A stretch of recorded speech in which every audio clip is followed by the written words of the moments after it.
Assalamualaikum warahmatullahi wabarakatuh. Bismillahirrahmanirrahim. Kita masuk kepada bab fikih. Tadi kalau kita sebut syariat itu terdiri 3 pondasi: akidah, akhlak, dan fikih. Akidah tadi berisi rukun iman, akhlak berisi panduan perilaku, baik perilaku hati ataupun perbuatan fisik kita kepada Allah, kepada manusia dan alam semesta. Kemudian kita masuk kepada fikih. Fikih tadi bersumber dari Al-Quran, hadis ataupun sunnah Rasulullah, ijma pendapat para ulama. Ada hal-hal yang tidak terperinci di dalam Al-Quran ataupun di dalam hadis, itu dirumuskan oleh para ulama dalam bentuk ijma pendapat para ulama. Kemudian ada qiyas, ini juga dilakukan oleh para ulama yang mempunyai ilmu di bidang permasalahan-permasalahan yang bersangkutan. Kemudian dari situ keluarlah hukum. Pertama, wajib ataupun fardu, kewajiban. Ini dikerjakan berpahala, ditinggalkan berdosa. Kemudian ada sunat. Sunat ini dikerjakan berpahala, ditinggalkan tidak ada masalah. Kemudian ada mubah, boleh dikerjakan. Yang keempat, ada makruh. Kalau dilakukan berdosa, ditinggalkan juga tidak ada masalah. Kemudian haram, dilakukan berdosa, ditinggalkan berpahala. Ini keistimewaan yang haram. Satu contoh, minum minuman keras. Itu kalau dilakukan berdosa, ditinggalkan berpahala. Jadi bagi kita yang tidak berpunya kebiasaan meminum minuman keras, kita dapat terus deposit pahala dengan meninggalkan perbuatan-perbuatan yang haram. Contoh judi, minuman keras, berzina. Kemudian ada yang keenam, ada sebab. Karena bulan Ramadan, satu contoh, kita diwajibkan berpuasa. Ada haji, itu hanya bisa dilakukan di bulan haji, tidak bisa dilaksanakan di bulan-bulan yang tidak ditentukan. Yang ketujuh, ada syarat.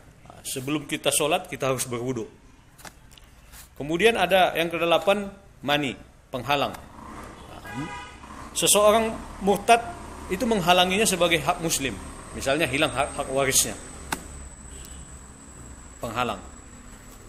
Satu contoh berikutnya, misalnya bagi perempuan yang sedang haid ataupun nifas, dia tidak kewajiban untuk melaksanakan sholat dan berpuasa.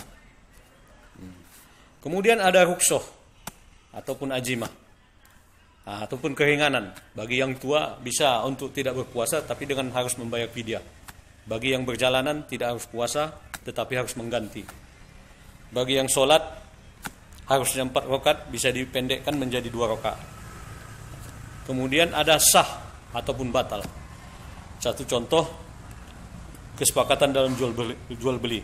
Apabila si penjual tidak rela dengan harga ataupun si pembeli tidak ridho dengan kualitas barang, di sini berlaku unsur sah ataupun batal. Tidak terjadinya kesepakatan dalam transaksi itu. Jadi ada 10 tadi yang masuk di dalam fikih. Ia bersumber dari Al-Quran, hadis, ijma, dan qiyas. Kemudian dari yang 4 ini melahirkan 10 jenis hukum.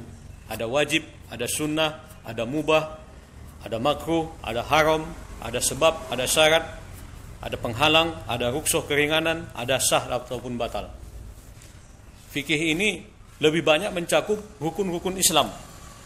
Bagaimana ucapan 2 kalimat syahadat, bagaimana syarat sah melaksanakan puasa, bagaimana syarat sah melaksanakan sholat, bagaimana syarat mengeluarkan zakat, bagaimana kewajiban melaksanakan haji menjadi berlaku.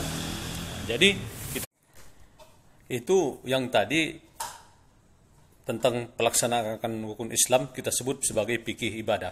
Kemudian ada pembagian berikutnya, fikih muamalah, hubungan antar sesama manusia. Bisa itu jualan, bisa itu perjanjian kontrak, bisa itu hutang piutang. Itu masuk dalam fikih muamalat. Kemudian ada fikih munakahat yang mengatur tentang pernikahan.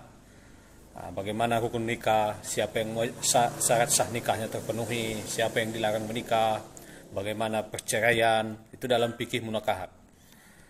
Kemudian ada fikih jinayat tentang pidana dan larangan bagi yang melanggar kejahatan, yang melaksanakan kejahatan. Jadi fikih tadi terbagi atas dari fikih ibadah, fikih muamalah, fikih munakahat, dan fikih jinayat. Nah, mungkin itu saja. Saya dengan salam. Assalamualaikum warahmatullahi wabarakatuh.